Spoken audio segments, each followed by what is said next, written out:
Good evening everyone, welcome to Bajirao IAS Academy, the Hindu news analysis. So today is 21st December 2024 and today we have some important articles for the discussion, and all these articles are very important. Along with these articles we also have one mains practice question, so we'll try to discuss that particular question as well, and we also try to learn how we can deconstruct the answer and how we can improve the structuring and presentation of the answer as well.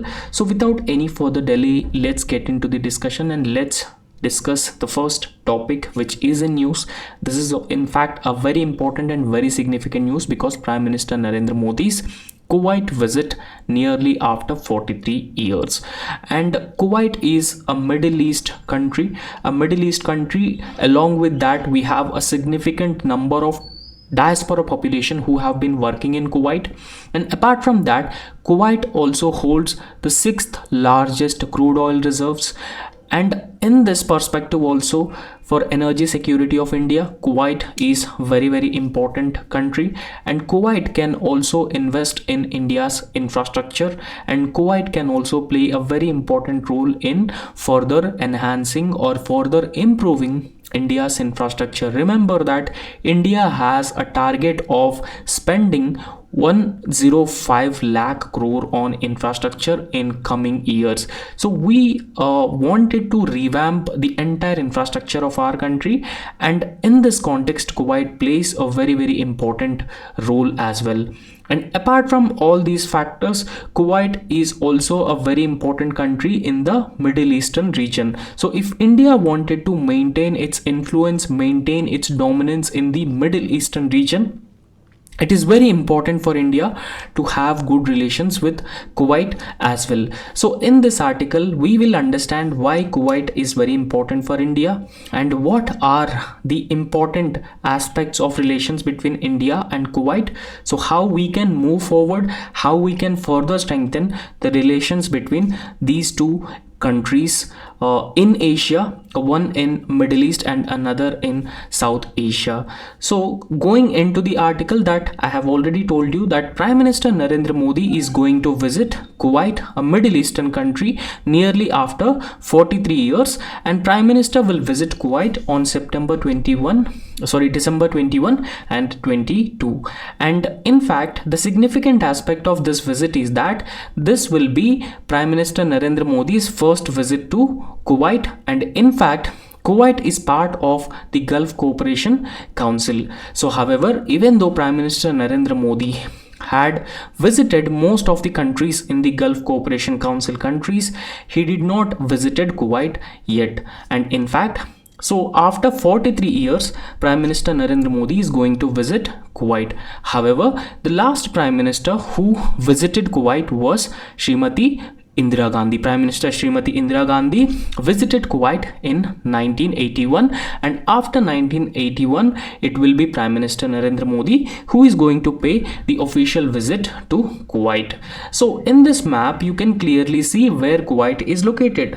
So this is the location of Kuwait. So this region is Persian Gulf, and just to the left of or we can say that just at the northwest of the Persian Gulf and even northeast of Saudi Arabia, you can see the location of Iraq here in the Persian Gulf. So this is the location, and now we'll understand the important aspects of relations between India and Kuwait. So Prime Minister Narendra Modi has visited all other countries in the Gulf Cooperation Council countries. Now in fact, when we talk about the Gulf Cooperation Council, Saudi Arabia is part of Gulf Cooperation Council, UAE, Oman, Bahrain, Qatar and even Kuwait. So these are member countries of the Gulf Cooperation Council, and Prime Minister Narendra Modi already had visited all of these countries. So however, he did not paid an official visit to Kuwait so far, and in fact, so it has resulted in a gap in India's overall West Asia engagement.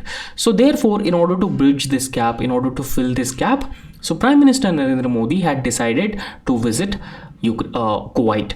And in fact, as I have already told you that this visit aims not only plug this gap that has been existing between India and Kuwait in the Middle East, because it is very important for India to engage with all the countries in the Gulf Cooperation Council, right? So it is very important that we need to plug the gap, we need to bridge the gap, and we should also give a sustained boost to our relations with Kuwait because of multiple reasons, whether it is for our diaspora, remittances, energy security, geostrategic, geopolitical importance of Kuwait in the Middle East region. So because of all these different reasons, it is very important that we must strengthen our relations with Kuwait.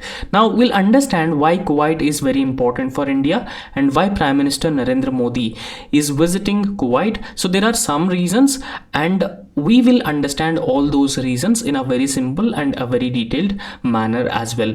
And when we talk about Kuwait, Kuwait has a geopolitical and geostrategic interests for India, and because of that reason, India is considering Kuwait a very important country in its overall look west policy.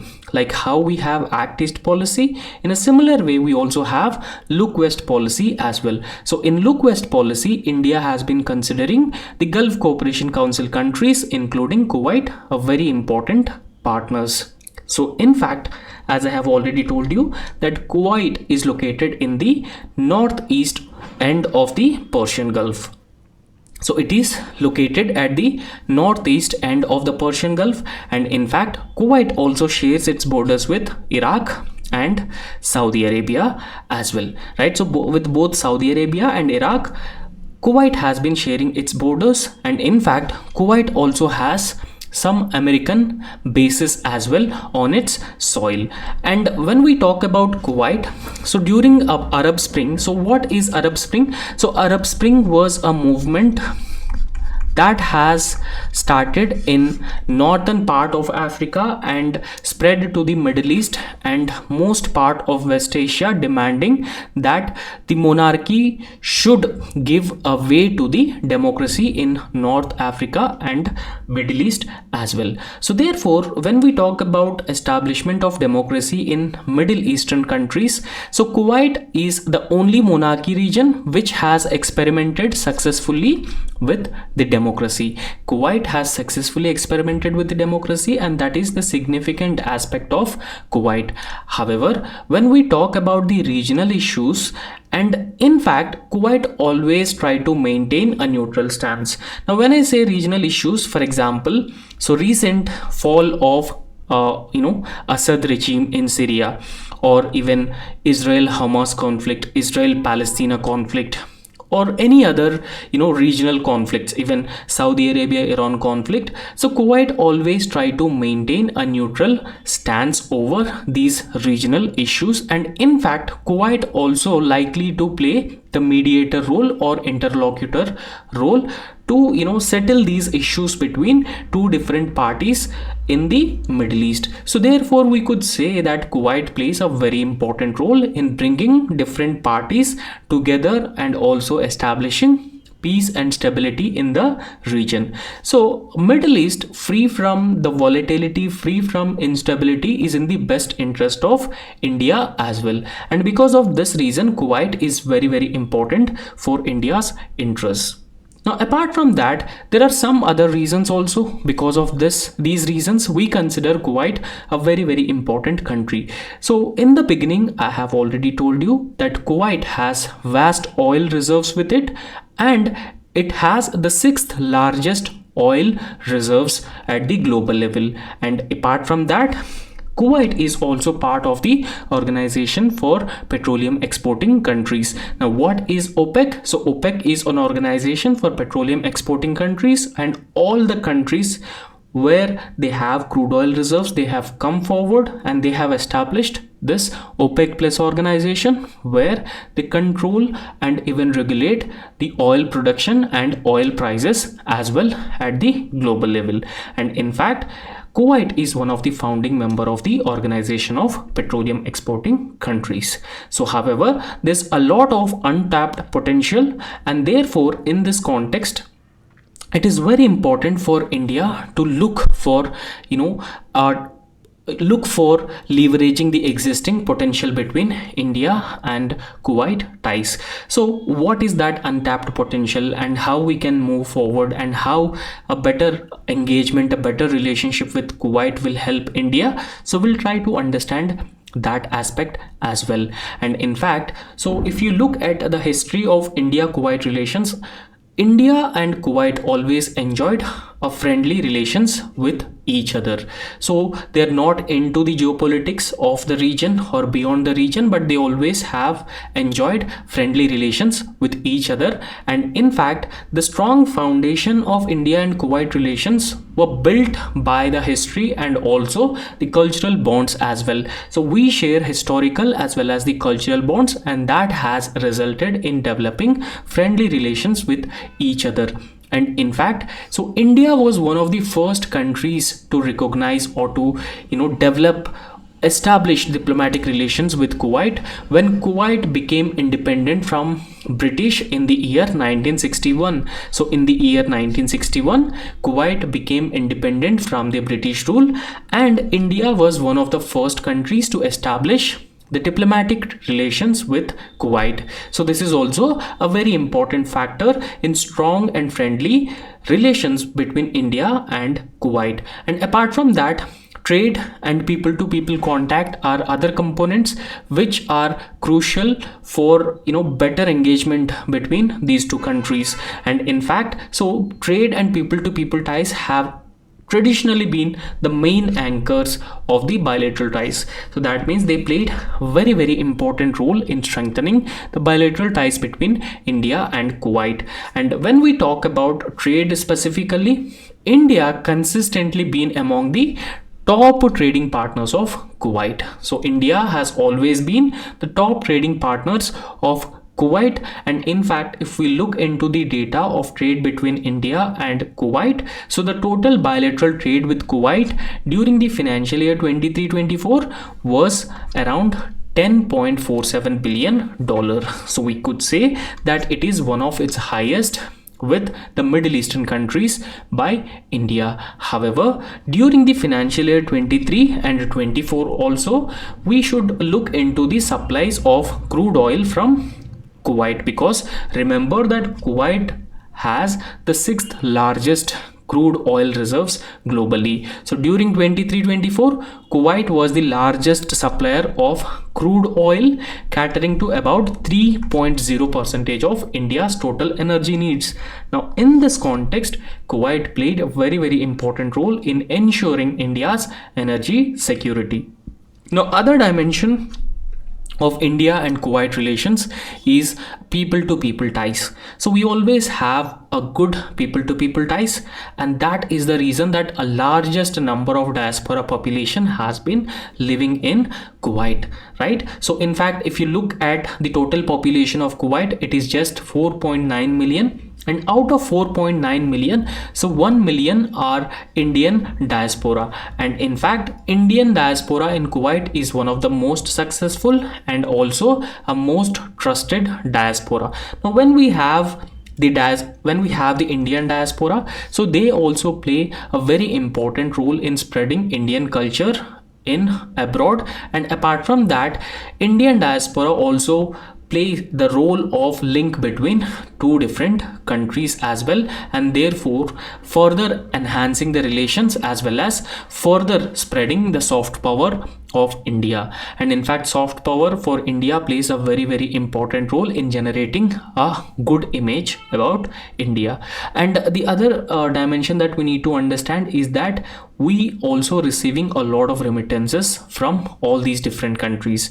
Now we have been receiving remittances around around 120 billion US dollars per annum. So this is more than the combined GDPs of both Pakistan and Bangladesh.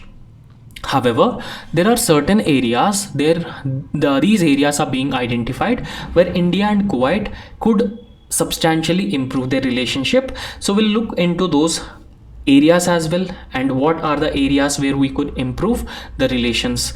And in fact, there's no doubt that both India and Kuwait have been enjoying good relations, friendly relations, and we have a lot of trust and goodwill on each other. However, still the relations have certain gray areas as well.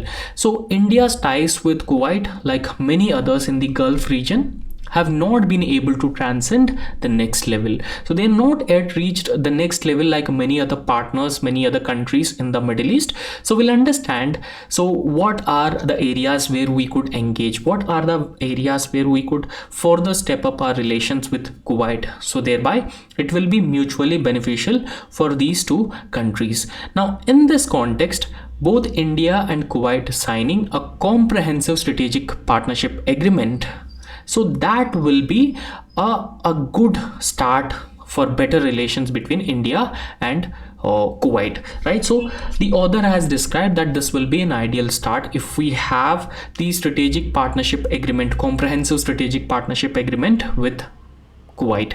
And apart from that, the other aspect that one should focus on is an agreement on defense cooperation could also be signed to as well, right? So this would make India and Kuwait work so closely in the areas of counterterrorism, defense and security. So that also helps, or that also reinforces India's role as a net security provider in the region. And India also has the aspirations of becoming the a leading player in the Middle East. So therefore these agreements would certainly help both India and Kuwait. And apart from that, we all knew that India along with the France has launched International Solar Alliance, and India earlier invited Kuwait to become part of the International Solar Alliance. So the objective of International Solar Alliance is to tap the potential of solar energy and also generate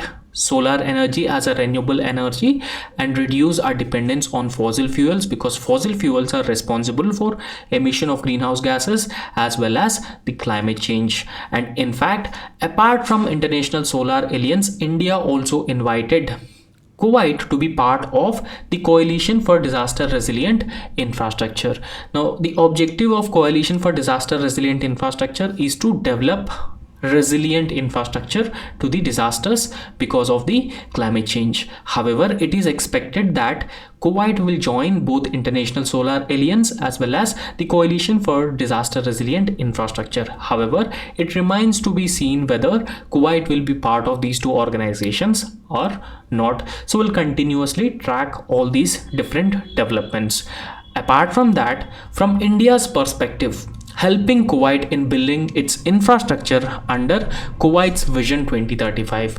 Remember that Kuwait has its own vision, that is Vision 2035, and Kuwait has also been diversifying its economy. It has also building a lot of infrastructure. Now in this context, if India helps Kuwait realizing its Vision 2035, so that could be a good initiative to further strengthen the relationship between India and Kuwait. And in fact, India should also set up institutions of higher education such as Indian Institute of Technology and Indian Institute of Management as well as modern hospitals, and that will help in further strengthening people-to-people ties between India and Bhutan as well.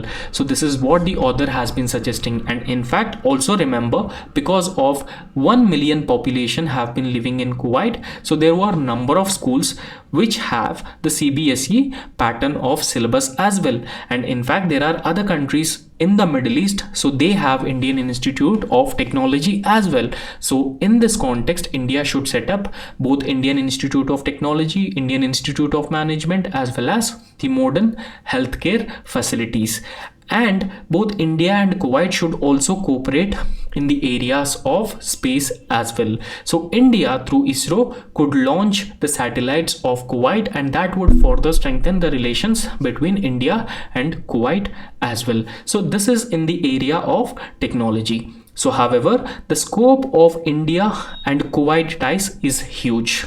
And in fact, the wish list of India-Kuwait relations is endless, and it is having a huge scope. So hopefully this visit of Prime Minister Narendra Modi to Kuwait nearly after 43 years will provide a perfect platform to kickstart the golden era in relations between India and Kuwait. So this is what the author has been expecting, and this is not the view of author, but a better relations with a country like Kuwait will certainly an advantage for us, so it will benefit us, right?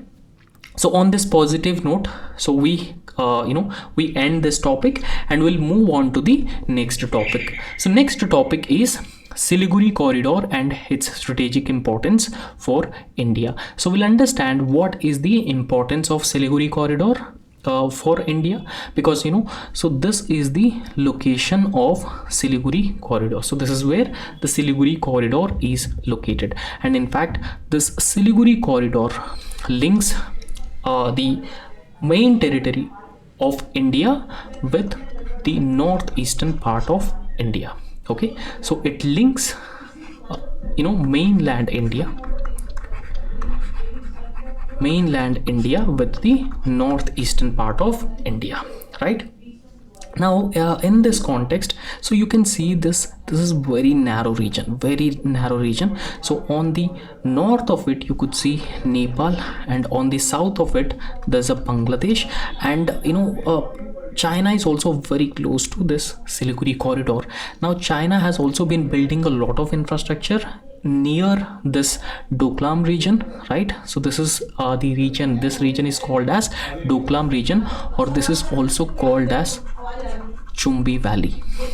Okay, so this is also called as Chumbi Valley, or or Doklam Plateau.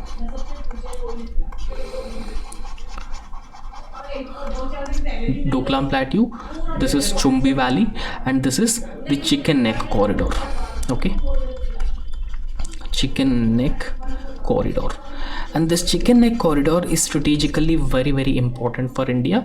Now why this is strategically very important for India? So because of some reasons, right? So so see this. Okay, so because this is very narrow region, and if China is successful in cutting off this Siliguri corridor, and India's entire access to the rest of the northeastern part of India would cut off, and that would create a lot of trouble for India. And because of that reason, the Siliguri corridor is a very important for India. And remember that Sahasrasima Bal, so this is an agency, but this is a paramilitary agency, right? So this is not army. SSB is a paramilitary agency, and paramilitary agency called SSB ensures the safety and security of this Siliguri corridor. Now in this context, our Home Minister Amit Shah has made some interesting remarks with respect to Siliguri corridor, and we'll try to understand what is the importance of Siliguri corridor, and what are the challenges that we have been facing, and what are the measures that the government has undertaken so far to protect Siliguri corridor. We'll try to understand this. So Union Home Minister Amit Shah highlighted the significance of the Siliguri corridor, and in fact he held that Siliguri corridor is a crucial link to the northeastern part of India. And he also said, in the presence of Sahasrasima Bal, the area comes as an assurance in the entire country.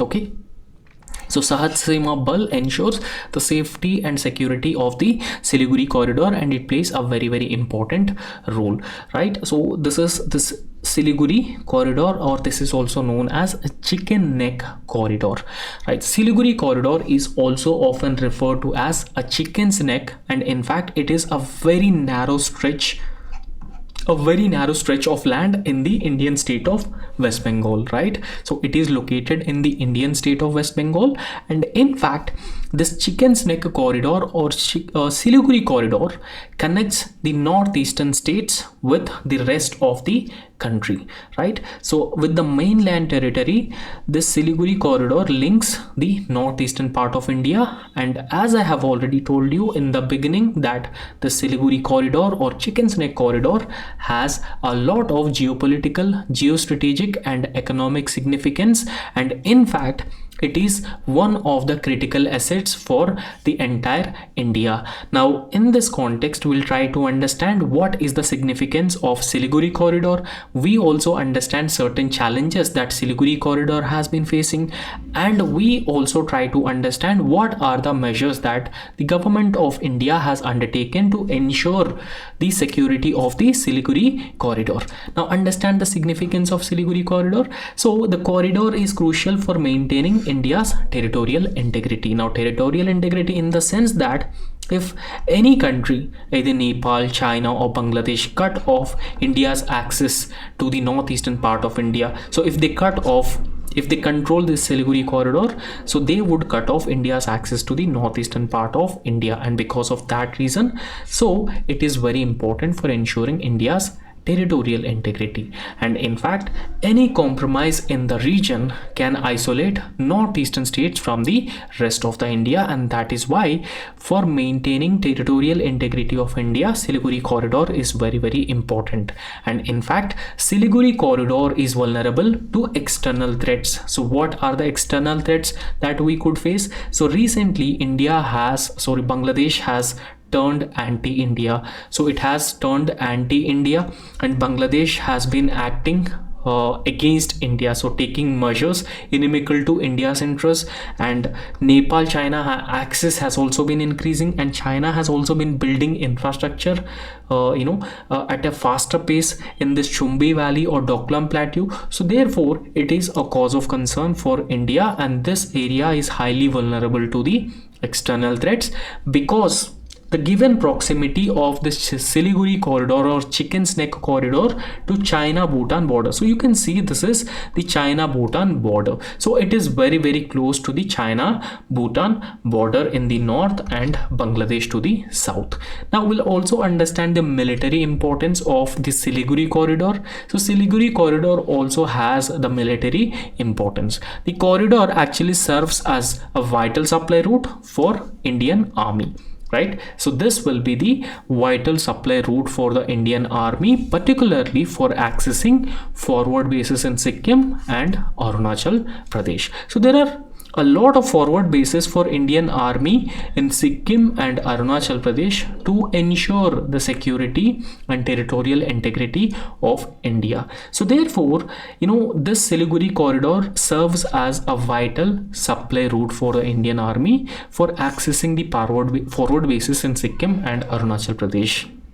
And apart from that, so the Siliguri corridor is also critical and very important for India's preparedness against China. Right, so we were not adequately prepared during 1962, so the result was the result was not in favor of India, so we were not prepared. So in fact, adequate preparedness is very, very important for India, and the Siliguri corridor plays a very, very important role in further strengthening India's preparedness against China. So especially in the light of past conflicts such as 1962 Sino-Indian War and even ongoing the border tensions as well. So apart from that, the other thing that we need to understand is the geopolitical sensitivities associated with the Siliguri corridor, because Siliguri corridor proximity to China's Chumbi Valley. So remember, this is the Chumbi Valley. So Chumbi Valley is a tri-junction between India,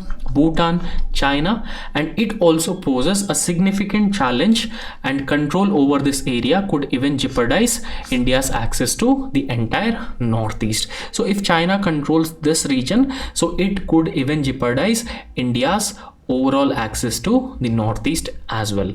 Right, so because of all these reasons, this Siliguri corridor is very, very important. Now apart from that, we'll also understand what is the importance of Siliguri corridor in terms of trade and connectivity for India. So Siliguri corridor is considered as a gateway for trade between mainland India and also its rest of the northeastern states. So thereby it facilitates the movement of goods and services between mainland India and rest of the northeastern part of India. So remember, it is very, very narrow. So its narrowest part is having 21 kilometers. That's it. So you can imagine how narrow the space is that, and how it is in fact it could be vulnerable for the external threats as well, right? Now, in fact, it also connects important international trade routes, including access to Bhutan, access to Nepal, and even access to some parts of Bangladesh as well. And Siliguri corridor is also considered as a tourism hub. Not just Siliguri corridor, but entire northeast, it has a lot of potential for tourism. So therefore this region is considered as a base, a foundation for tourism to destinations like Darjeeling, Gangtok and Bhutan. So thereby it has been contributing significantly to both local as well as national economies as well. And apart from that, we also knew that we have an ambitious foreign policy to deal with the countries in East Asia and Southeast Asia, that is India's Act East policy. So earlier we used to have the Look East policy, and Look East policy was transformed into Act East policy. So the corridor supports initiatives like Act East policy, right? So it supports policies like Act East policy that aims to integrate northeastern states with Southeast Asia for the economic development. However, the government has undertaken certain initiatives to ensure safety and security of the Siliguri corridor and protect it from the potential external threats. So we'll try to understand what are those government initiatives or government measures that have been taken in this regard. So border infrastructure development. So border infrastructure development is a priority for the government, and in fact investments in road and rail networks that the government of India has been doing, including the Bharat Mala Pariyojana project and Golden Quadrilateral. So Bharat Mala Pariyojana and Golden Quadrilateral projects aim to strengthen connectivity infrastructure in the region as well. So under Bharat Mala Pariyojana as well as Golden Quadrilateral network projects, it is expected that there will be the development of a robust infrastructure in the Siliguri corridor region. And we also knew that India has launched Act East policy, and this Act East policy's primary objective is to integrate Indian economy with the economies of Southeast Asia as well as East Asia, and also further enhance India's relations with all those countries.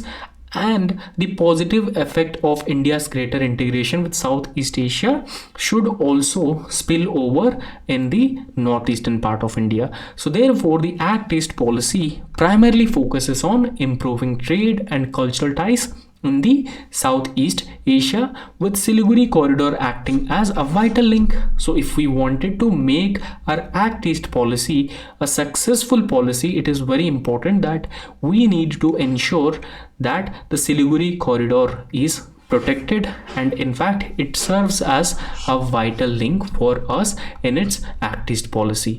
And apart from that, the government of India also established the integrated checkposts as well. So modern integrated checkposts along the borders of Nepal, Bangladesh are being developed to particularly streamline trade as well as security in the region. So that's how Siliguri corridor is very important for India's national security, and also the territorial integrity and the connectivity of mainland India with the rest of the northeastern part of India, right? So I hope you have understood about the importance and potential challenges that the Siliguri corridor has been facing. Now we move on to discuss the next very important topic. So that is given in the Hindu newspaper, and this is about the Gaganyaan mission.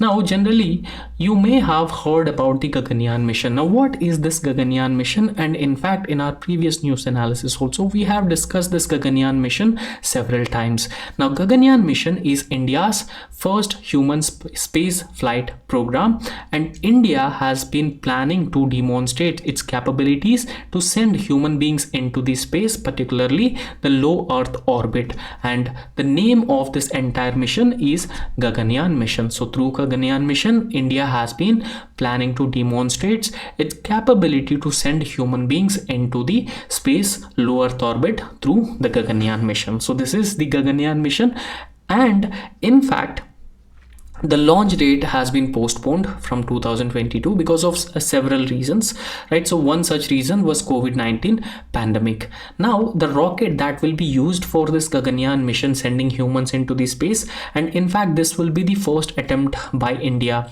if India send human beings into the low Earth orbit or space, right? So if India is successful, India will become the fourth country to send human beings into the space after US, Russia and China, and then India. And the rocket that will be used for Gaganyaan mission is GSLV Mark 3, or it is also known as a human rated launch vehicle Mark 3, right? So it is also known as human rated launch vehicle Mark 3. So that rocket will be used in this Gaganyaan mission. So 16 minutes to reach the low Earth orbit. So within 16 minutes, this Gaganyaan mission, the GSLV Mark 3 rocket, will reach the low Earth orbit, right? So this is known as the orbit module. And once it reaches this orbit module, the solar array deployment would take place, right? The solar panels deployment would take place once it reaches the orbit module, and then after it stays in the orbit for 5 to 7 days in the low Earth orbit itself with astronauts. So it stays in the space low Earth orbit for 5 to 7 days, and then it's a reorientation. So reorientation phase starts. Now what is this reorientation phase? So in this particular phase, the module changes its direction. So earlier it has this direction, but now it has this reverse direction, completely opposite direction, and now it starts deboosting. Okay, so deboosting is very important for the descent of this orbit module, and this orbit module also consists of two different modules. So we'll try to discuss those two modules as well. Okay, so it deboosts, and after it starting deboost, there will be a separation of service module as well as the crew module. So this is the crew module where crew will stay, and this is the service module, right? So service module would be separated from the crew module, and then aero braking will be applied on this crew module, and parachutes would be deployed. And after parachutes would be deployed, this crew module would splash down in either Bay of Bengal or Arabian Sea. So this is how it has been planned. So initially it will be launched from Sriharikota. So Sriharikota to it will be sent to the low Earth orbit, and from there onwards it will start deboost, its descent trajectory, and then deployment of parachutes, and finally the splashdown at either Arabian Sea or the Bay of Bengal based on the conditions, right? So I hope you have understood, and you can also go through it as well. Okay, so now we'll understand about this phases of the Gaganyaan mission, right? So Gaganyaan mission will not directly send human beings into the space. Before that, it is important for us to demonstrate our technology, demonstrate our capabilities, so whether we could successfully send human beings into the space or not. So in order to ensure that, so this Gaganyaan mission will be conducted in phases. The first phase would be called as Gaganyaan G1. Second phase is known as Gaganyaan G2, and in the third phase, human beings will be sent through this human rated launch vehicle Mark 3. So I hope it is very clear. Now, so Gaganyaan G1 is the first of 3 uncrewed test missions, right? So there will be, it is said that there will be 3 uncrewed test missions will be conducted to understand the technology, to understand the loopholes, to understand the flaws that are existing in this particular test, right? So there will be first 3 uncrewed test missions will be done through this first one is G1, right? So these 3 uncrewed test missions will, over a period of time, will lead to maiden human space flight, and it is designed to mimic end-to-end actual flight, and it also validate critical technologies and capabilities, including this human rated launch vehicle Mark 3. And the human rated launch vehicle Mark 3 G1, the first of the uncrewed test missions, is designed to validate the technologies and also the abilities needed for a space mission, right? Whatever technologies that we have, whether those technologies are sufficient, if there are any drawbacks, if there are any shortcomings, the scientists, they will understand all these different dimensions of the technology and our ability as well. And in fact, it is designed as an end-to-end mission, and in fact it also covering first lift off and injection into the orbit, and then a circularization into the orbit. So first, lift off will be done, so this will be the rocket, so lift off will be done, and after the lift off, then injection into the orbit, right? So it will be injection into the orbit, and then circularization phase would be done. And after circularization, what happens? So a crew module and service module would be separated after initiating deboost, and service module would enter into the Earth's atmosphere, and then parachutes would be opened and it would land in either Bay of Bengal and Arabian Sea. Okay, so this G1 mission will also flight test the humanoid robot called Vyomomitra. So in this image you can see, so it will be sent Vyomomitra. So Vyomomitra is developed by ISRO's Inertial Systems Unit, and Vyomomitra will also be sent through this G1 mission. So this is a flight test of the humanoid robot. Okay, so remember that in these three missions, crew will not be sent. Because of that reason, the humanoid robot called Vyomomitra will be sent. And ISRO is also planning to two more uncrewed missions called G2 and G3 before the actual manned flight program, right? So three G1, G2, G3 will be taken, and after analyzing the results of both Gaganyaan 1, Gaganyaan 2, Gaganyaan 3, so a final manned flight will be conducted by ISRO. Now here all the details have been given. So it has two modules, crew module and service module. So crew module is the place where a human spacecraft designed to carry astronauts or other beings, and service module, it will support the crew module and is powered by liquid propellant engines. And what is the objective of Gaganyaan mission? To demonstrate India's capability of human space flight into the low Earth orbit. So it is very important that if India wanted to send human beings into the onto moon, and even if India wanted to send astronauts into Mars, and even if we wanted to have our own space station, so we should have the technology and the capability to send humans into the space, right? So two unmanned missions. So second uncrewed mission will carry Vyomomitra, but here it is held that as per ISRO, so Vyomomitra will also be sent through G1 mission. Okay, Gaganyaan G1 mission. So I hope it is clear for you. And today I have a very important mains practice question. So this is very important question, and this question is also important for your general studies paper 1 as well as paper 2 of UPSC syllabus. And this question is based on a very important topic called secularism as well as the communal tendencies in India. And communalism, in fact, a topic has been directly mentioned in your UPSC syllabus. So therefore it is very important that we need to understand about secularism as well as communalism.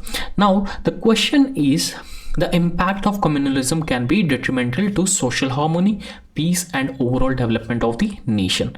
Now in this backdrop, examine the causes and also the impact of communalism in India. So this is what the question has been asking us.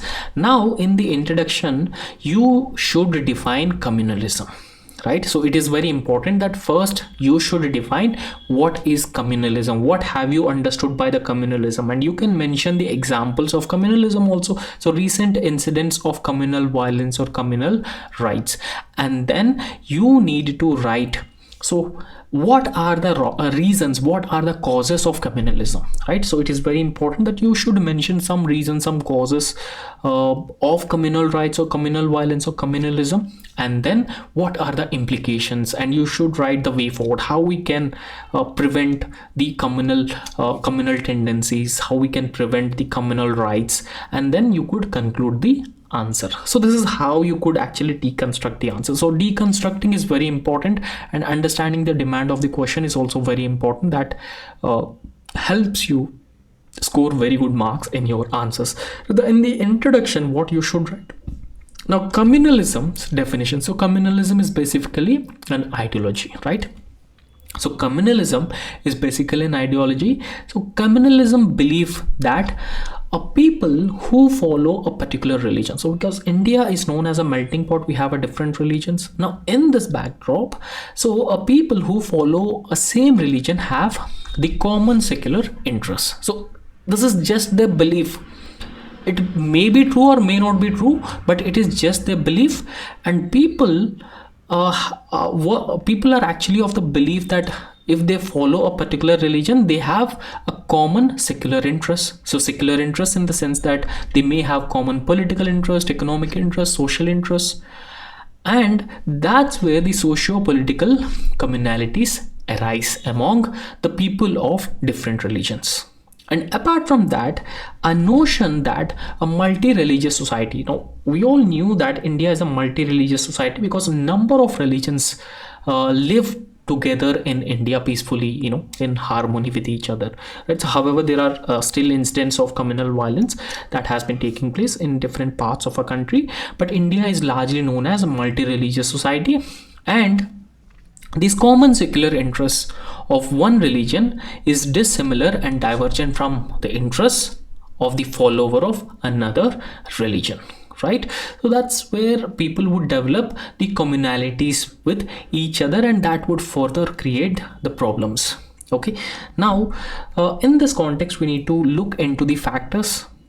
These factors are responsible for the growth of communalism. So make sure that you mention as many points as possible in your answer, and that would help you score a good marks. That would also create a positive impression about you, that the examiner would feel that okay, this candidate has written a good number of points. And the first factor which is responsible for the growth of communalism in India is divide and rule, right? So the divide and rule policy was followed by the colonial masters. During the British rule, they followed the policy of divide and rule right from the 1857, the revolt of 1857 onwards.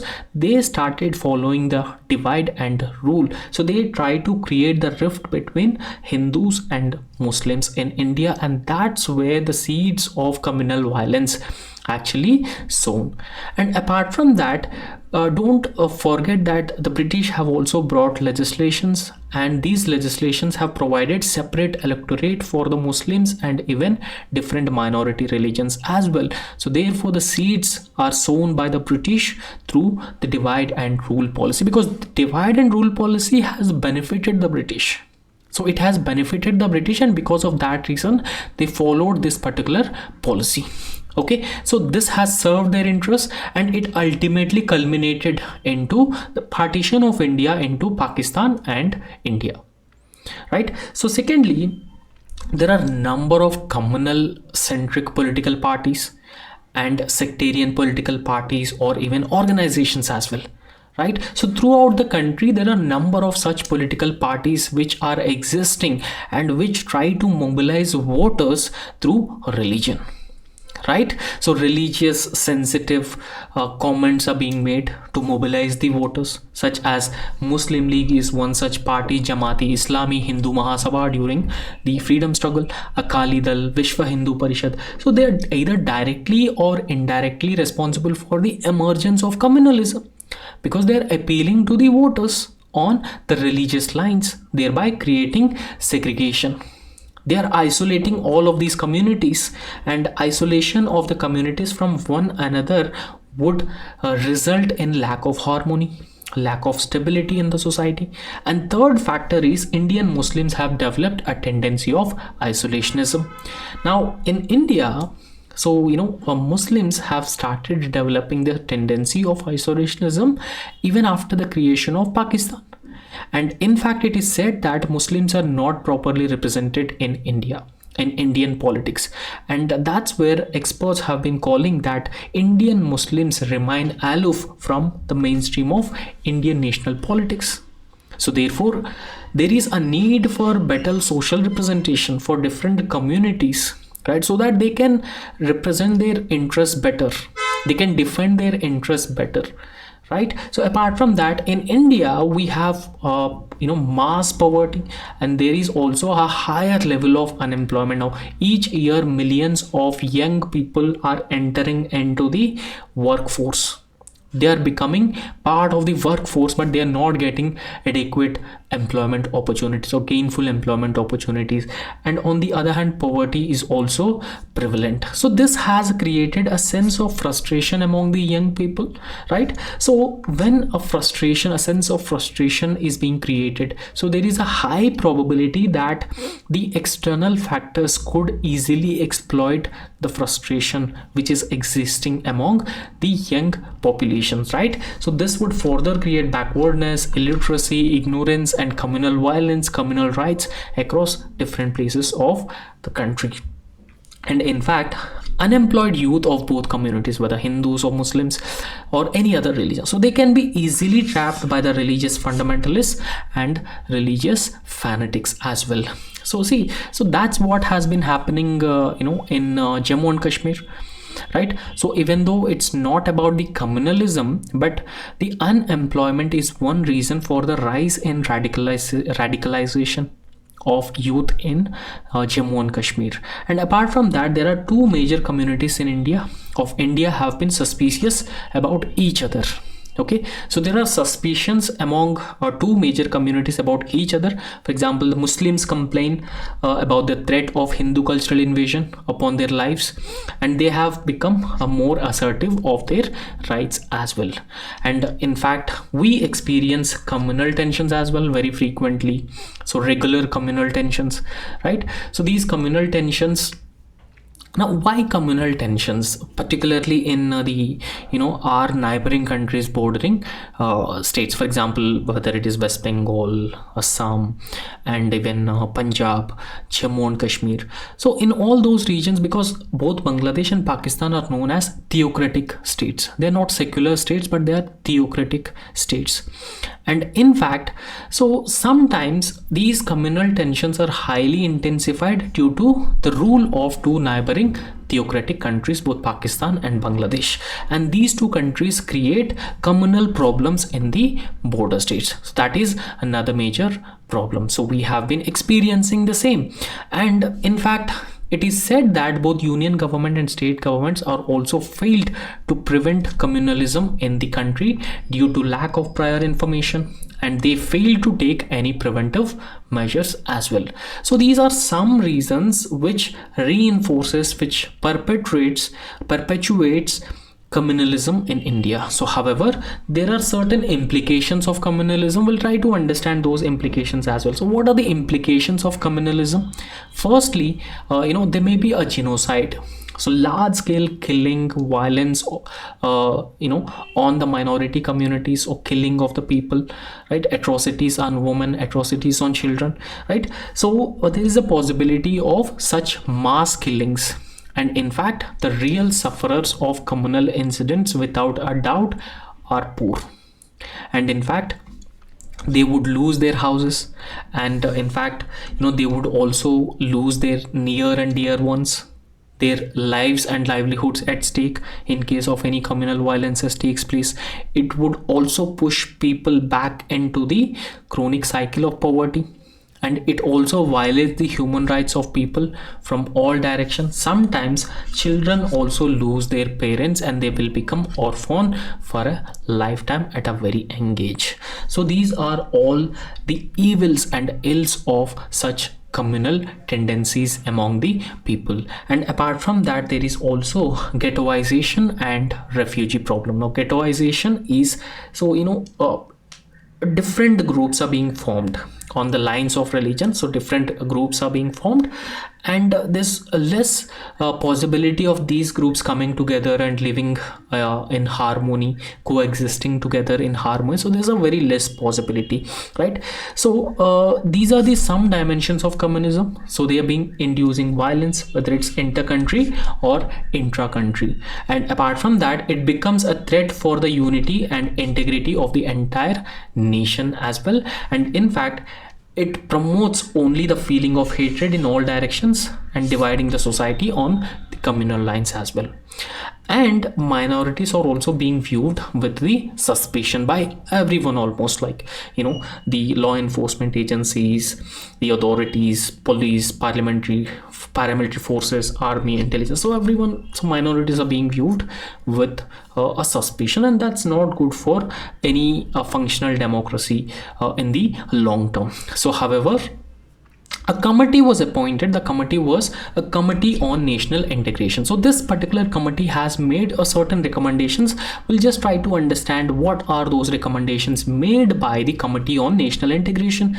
So this committee has made certain recommendations. One is there should be a joint celebration of community festivals. For example, Dasara needs to be celebrated by both the communities, Diwali need to be celebrated by all the communities, and Holi should also be celebrated by all the communities, and Ramjan. So this would generate a sense of tolerance, brotherhood. So that's where this committee has recommended joint or mutual celebration of community festivals, and then observing restraint by Hindus while taking processions before the mosque.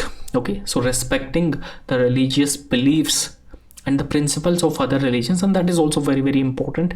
And formation of peace and brotherhood communities at the local level, and these communities would be successful in preventing antisocial elements from engaging in communal rights, and also respect for religious customs, rituals and practices, and this is also a very, very important. And these are the recommendations which are being made by the National Committee on Integration. However, in conclusion, you need to write one positive, optimistic conclusion, preventing ensuring that there should be a need to control or prevent these communal violences. So intolerance without a doubt can lead India to get collapsed from being a secular country to a communal country. And in fact, throughout the world, India is known as a melting pot of different cultures, different religions, because it has a huge diversity. Now, it is beautiful when people, irrespective of their differences, are coexisting in a peaceful, in a harmonious manner. And that's how you can conclude the answer in a positive way, right? So that's all in this lecture, and thank you so much. And if you have any doubts, so you can write those doubts in the comment section. We'll try to address those doubts as well, right? So thank you so much.